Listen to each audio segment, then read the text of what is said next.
Students, आप देख रहे हैं चैप्टर नंबर 2 का नोट्स, जो कि आपका चैप्टर का नाम है अम्ल, क्षार एवं लवण।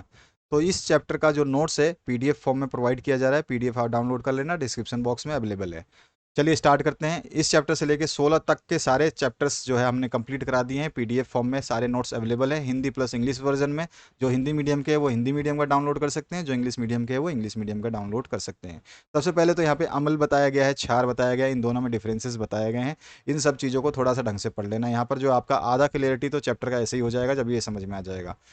और कुछ प्राकृतिक अम्लों के नाम जो हमें पता होना चाहिए।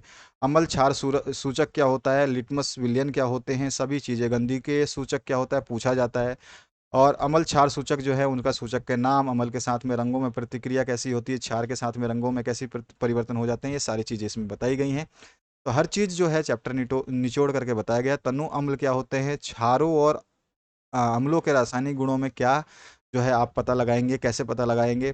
पॉप टेस्ट तो आप जानते ही हो, ये तो पूछा ही जाता है क्वेश्चन जब आपका हाइड्रोजन आता है संपर्क में। उसके बाद में जो है आपके यहाँ पे चूने के पानी का टेस्ट जो हम करते हैं, वो सारे रिएक्शंस दिए गए हैं। एक एक लाइन में आपको हर चीज़ समझा दी गई है, इससे ज़्यादा लिखने की आवश्यकता भी नहीं है। उदासीनीकरण अभिक्रिया आप जानते ही हैं, जब आपका क्षार और अम्ल मिलकर के लवण और जल बनाते हैं तो उदासीन अभिक्रिया हो जाती है, ये हमने पढ़ा था। इस तरह से आप जो है पूरा जो है देख सकते हैं। और यहाँ पे नोट जो दिया जाता है उसको थोड़ा सा ढंग से पढ़ना है आपको। हर चीज़ में नोट जब दी जाएगी तो नोट बहुत इंपॉर्टेंट होता है, उसको जरूर पढ़ना है आपको। अच्छा, जलीय विलयन में अम्ल और क्षारक क्या होते हैं, ये कैसे उपस्थित होते हैं, ये सारी चीज़ें बताई जाएंगी इसमें। ठीक है, ये चीज़ें आपको पढ़नी है। साथ साथ में जो है क्षार है वो कौन कौन से क्षार हैं, इसमें भी नोट जो इंपॉर्टेंट है वो पढ़ लेना। क्षार तथा अम्ल में प्रबल कौन है, किस तरह से ये काम करते हैं, पीएच पेपर क्या होता है, पीएच पेपर से हम क्या करते हैं, ठीक है, उनके रंग क्या होते हैं, किस कलर को कहाँ तक परिवर्तित करता है, ये सारा चीज़ें आपको यहाँ पे दिया जाएगा। तो इसको आप अच्छे तरीके से पढ़ना, एमसीक्यू बनता है इसमें से हमेशा। प्रबल क्षार और दुर्बल क्षार क्या होता है, दैनिक जीवन में पीएच का क्या महत्व है, क्वेश्चन आता है। पाचन तंत्र में पीएच का क्या महत्व है, ये भी क्वेश्चन पूछा जाता है। ठीक है, उसके बाद में मिट्टी में पीएच जो है, अम्लीय वर्षा का पीएच, ये भी पूछा जाता है। हमारे शरीर का पीएच जो पूछा जाता है।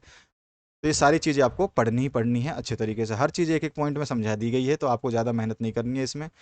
यहाँ पे जो है लवण का नाम क्या है, उसके सूत्र क्या है, प्रयुक्त क्षार क्या होता है और प्रयुक्त अम्ल क्या होता है, ये आप देख सकते हैं। इसमें नोट जो है इंपॉर्टेंट रहेगा। उदासीन लवण क्या होते हैं, अम्लीय लवण क्या होते हैं, क्षारीय लवण क्या होते हैं, ये सारी चीज़ें आपको ध्यान रखना है। साधारण मानक में जो है रसायनों का कच्चा पदार्थ जो है उसके बारे में यहाँ पे समझाया गया है। ये सारी चीज़ें आपको यहाँ पे दी गई हैं। सोडियम हाइड्रोक्साइड जो है बनाने की विधि भी आपसे पूछी जाती है। ब्लीचिंग पाउडर, विरंजक चूर्ण जो है उसका फॉर्मूला भी पूछा जाता है, उसका केमिकल इक्वेशन भी पूछ ली जाती है। तो ये सारी चीज़ें आपको, बेकिंग सोडा या सोडियम हाइड्रोजन कार्बोनेट के बारे में पूछा जाता है, उसका फॉर्मूला, उसके बनाने की विधि क्या होती है, पूछा जाता है। साथ ही साथ इनके जो है उपयोग पूछे जाते हैं। ठीक है, उपयोग बता देना है। वॉशिंग सोडा बनाने की प्रक्रिया क्या है, उपयोग क्या है, क्रिस्टलन जल क्या होता है, जिप्सम का रासायनिक सूत्र क्या होता है, इसका फॉर्मूला कैसा होता है, ये सारी चीज़ें आपसे पूछा जाएगा। प्लास्टर ऑफ पेरिस का उपयोग क्या होता है। ठीक है, ये सारी चीज़ें आपको पढ़नी है। और जैसे ही आप पढ़ लोगे तो प्रश्नावली सॉल्व कर लोगे, और इस तरह से आप जो है अच्छी तरीके से अपनी तैयारी भी कर सकते हो। तो ये आप चैप्टर जरूर तैयार करें। और सभी के नोट्स पीडीएफ फॉर्म में अवेलेबल हैं, उनको डाउनलोड कर ले, अपने दोस्तों के साथ में शेयर कर दे कि सभी लोग पीडीएफ को डाउनलोड कर ले। Thank you very much, have a good day. Share करना बिल्कुल ना भूलें।